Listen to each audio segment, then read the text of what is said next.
Assalamualaikum warahmatullahi wabarakatuh. Wow, selamat sore pemirsa Pagak TV Malang. Bersama saya Jo, podcast Pagak TV. Dan hari ini saya tidak sendirian, tapi saya bersama dengan salah satu. Beliau ini sudah senior banget ya. Siapakah beliau? Ya, kita kenalan aja. Pokoknya beliau ini dulunya sudah sering melalang buana di dunia pertelevisian dan juga radio. Beliau terkenal di radio juga. Langsung aja kita kenalan. Selamat siang atau sore ini ya enaknya?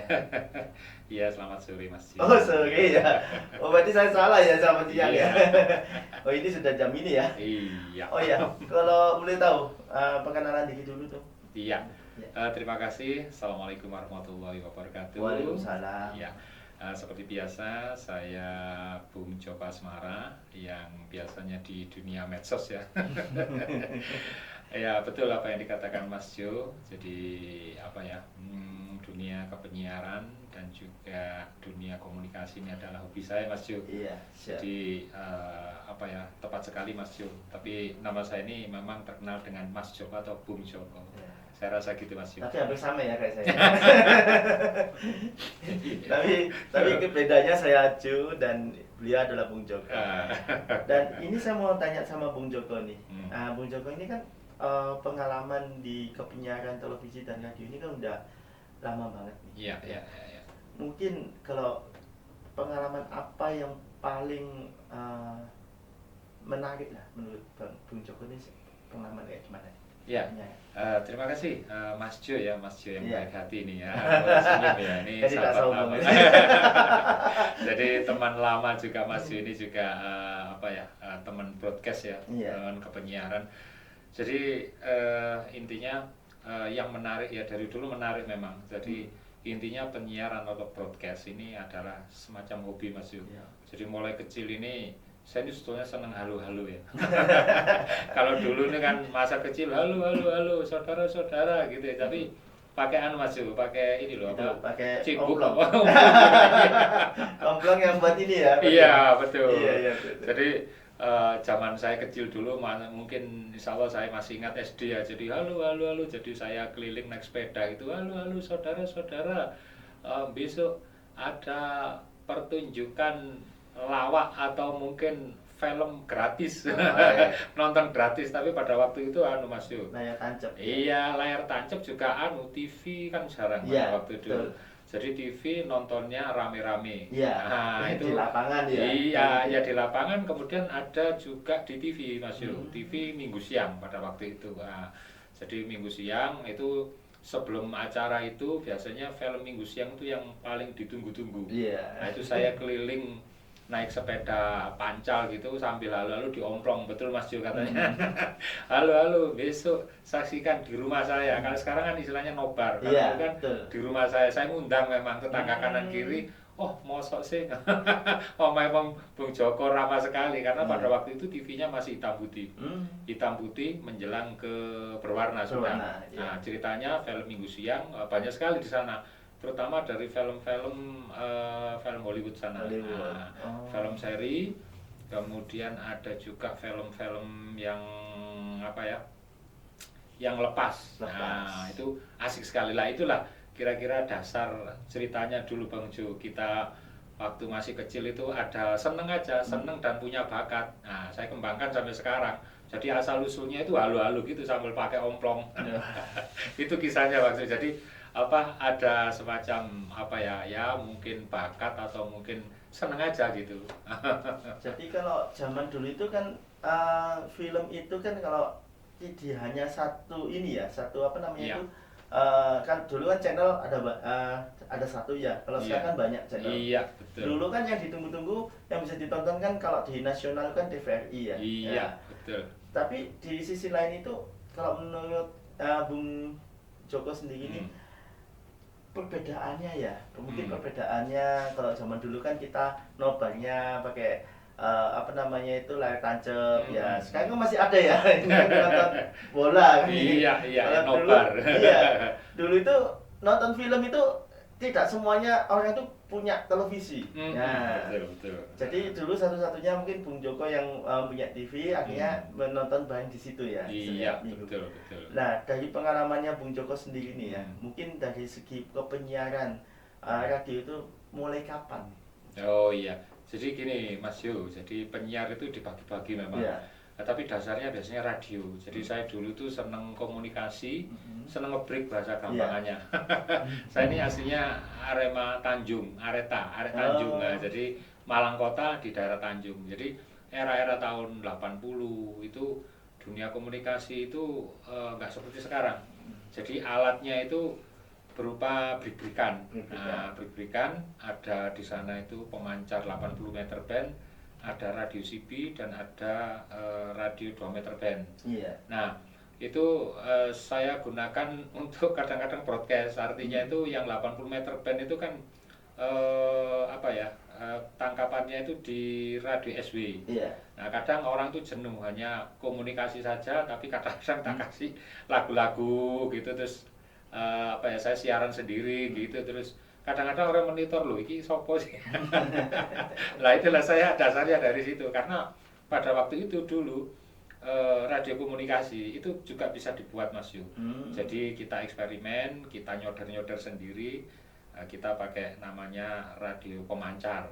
Ada yang 80 meter band, ada yang 11 meter band, radio CB, ada yang 2 meter band, itu yang paling umum. Nah itu Mas Yu, jadi saya di sana itu bakatnya di situ dulu, jadi sebelum ke TV, jadi itu radio dulu, jadi saya sering suara terus kemudian era tahun 2000 itu baru kita ke televisi, itu lagi musim-musimnya pemancar TV ya.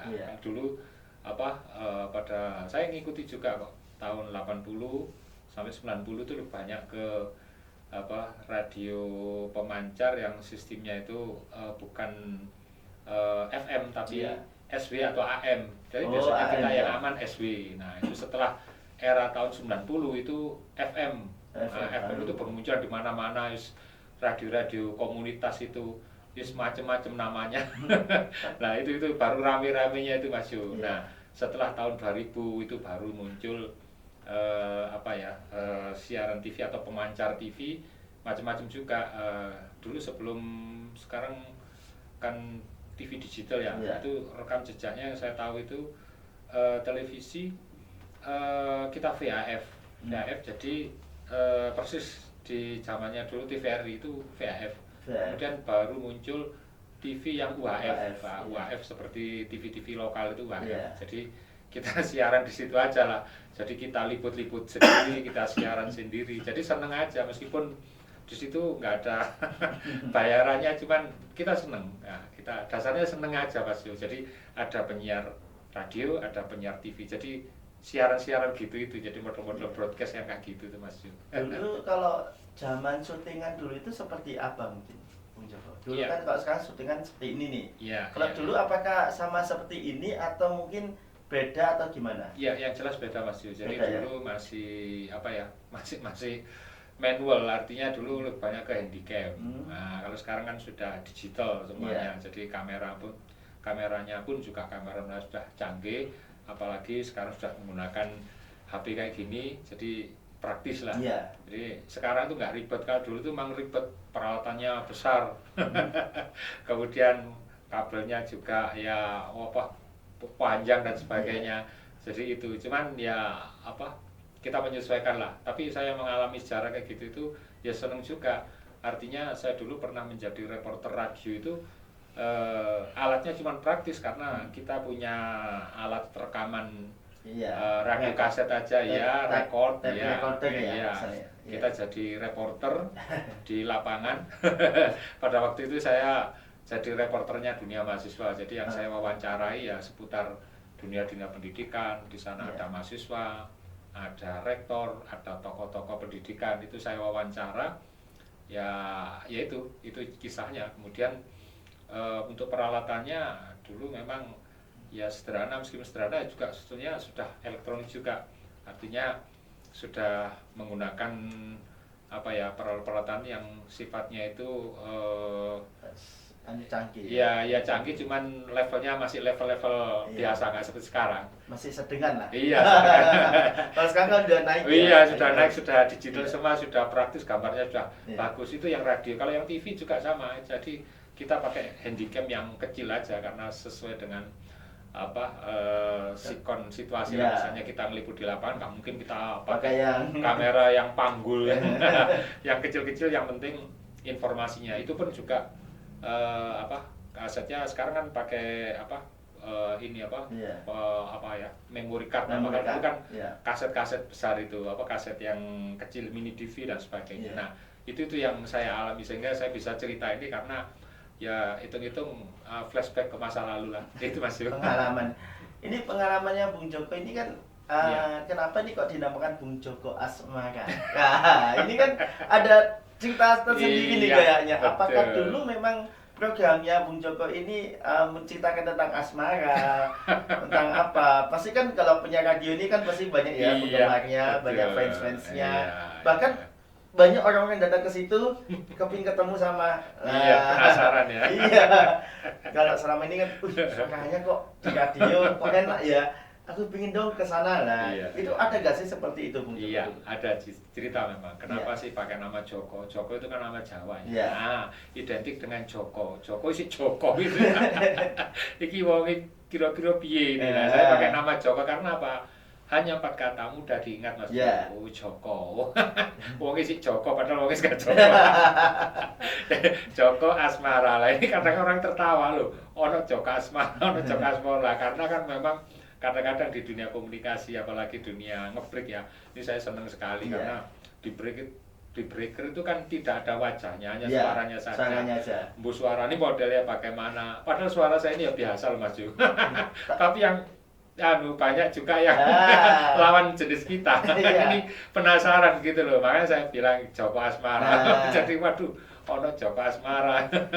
Nah ini Mas Ju kira-kira ceritanya itu. Betul. Tapi terkadang begini loh, kita menjadi penyiar radio ini juga terkadang kan kalau kata orang zaman dulu ya, banyak orang bilang sih ya, netizen tapi tidak tahu siapa ya.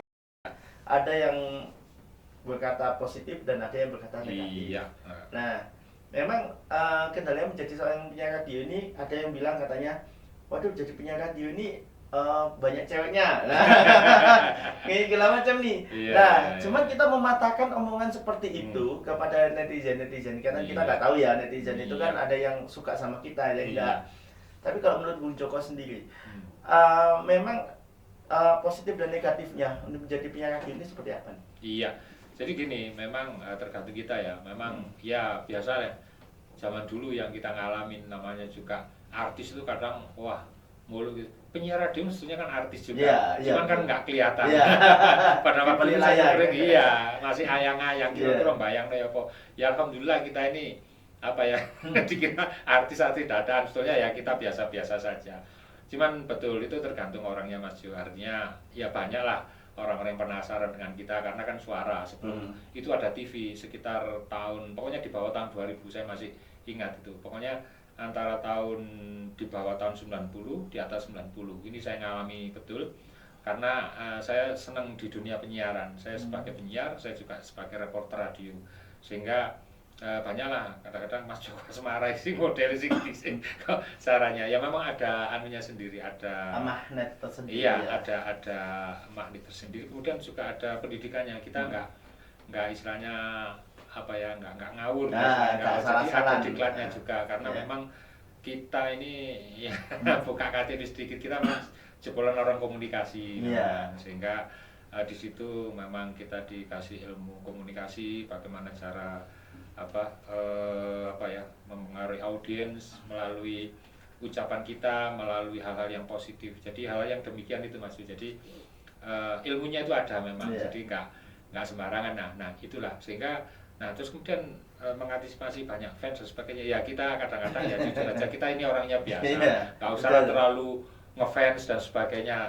Toh orang-orangnya biasa, apalagi sekarang kita sudah usia. Kalau dulu memang ya gitulah kira-kira masih sejarahnya atau ceritanya. Jadi tergantung kita untuk mengcounter. Jadi istilahnya ya harapan saya untuk netizen atau pendengar radio atau pemirsa televisi ini jangan terlalu nganu lah ngefans kita yang normatif aja. Jangan terlalu menyimpulkan dulu iya, ya. Iya, yang jelas ini tahu, ngefans boleh tapi ya nggak terlalu kita sendiri ya. Jadi berimbang juga karena pada waktu kita jadi penyiar radio banyak fans itu yang kita sebutnya kita juga nggak satu orang itu aja, jadi kita normal lah, jadi 1, 2, 3 sampai 10 orang ya kita rata aja. Jadi tipsnya kira-kira gitu Mas. Tapi ini ada kejadian nih ya, yang menarik, yang unik ya, menjadi penyiar radio ini pernah itu dibuat istilahnya itu rebutan para cewek ini. Ya, ini pernah nih. Kalau zaman dulu ya, menjadi penyiar radio itu sangat susah. Karena apa? Karena harus melalui pendidikan. Terus juga orang menjadi penyiar radio itu juga orang terkenal. Misalnya orang, wih hebat nih ya. Karena, tapi zaman sekarang ini sudah beda lagi. Penyiar radio itu sudah di mana-mana. Bahkan kita tidak hanya di ruang studio pun, kita di mana-mana pun bisa, ya kan gitu. Betul. Nah, menyikapi seperti ini dari Bung Joko Asmoro ini pernah nggak sih ngalami yang istilahnya wah ini cewek-cewek ini suka nih sama Bung Joko. Ini cerita masa lalu ya, masa di radio itu ya. Bukan ini ya. Beda ya ini ya. Ini kalau menurut Bung Joko sendiri nih, pernah nggak sih tiba-tiba nih banyak fans, tiba-tiba suka sama Bung Joko, tapi Bung Joko sendiri sudah mempunyai misalnya siapa yang dituju pasangan. Ini menanggapinya gimana nih? Karena mereka punya fans kita. Misalnya para fans ini ya, nggak apa-apa ya bilang gitu ya. Iya, gini Mas. Jadi memang kita pribadi dulu ngalami adalah beberapa fans itu yang ngefans banget dengan kita. Padahal kita sudah punya orang misalnya calon lah itu menghadapinya ya kita normatif aja Mas. Artinya ya ngefans boleh lah. Artinya dulu kan nggak ada komunikasi langsung. Telepon aja dulu lagi musim itu era tahun 90 ke atas itu baru ada telepon umum. Dulu kan pakai surat itu ya. Jadi namanya surat kalau kita sudah banyak fans itu ya tumpuk gitu ya. Macam-macam lah omong.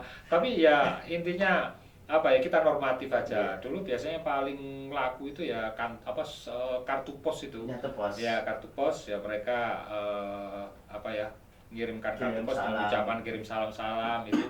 Karena dunia pada waktu itu dunianya itu masih manual ya, belum digital seperti sekarang ini. Jadi saya ngalami itu dan ya banyak lah dari fans-fans yang surat macam-macam Bung Joko Asmoro ini kira-kira macam-macam lah orangnya bagaimana ya, saya diem aja. Padahal sebetulnya saya di belakangnya dia kan kadang ada acara jumpa fans apa gitu kan. Nah, zaman dulu kan gitu. Katakanlah dulu ada sandiwara radio yang banyak penggemarnya itu sehingga ada acara jumpa fans di suatu radio itu banyak sekali gitu. Ya itulah, jadi mereka ternyata orangnya begini gitu. Karena suaranya gitu lah. Ini saya juga di balik lain juga gitu, di belakangnya fans saya dulu lah itu Bung Joko. Biasa-biasa diem aja saya, terus ada yang bilang lah itulah Joko Asmoro.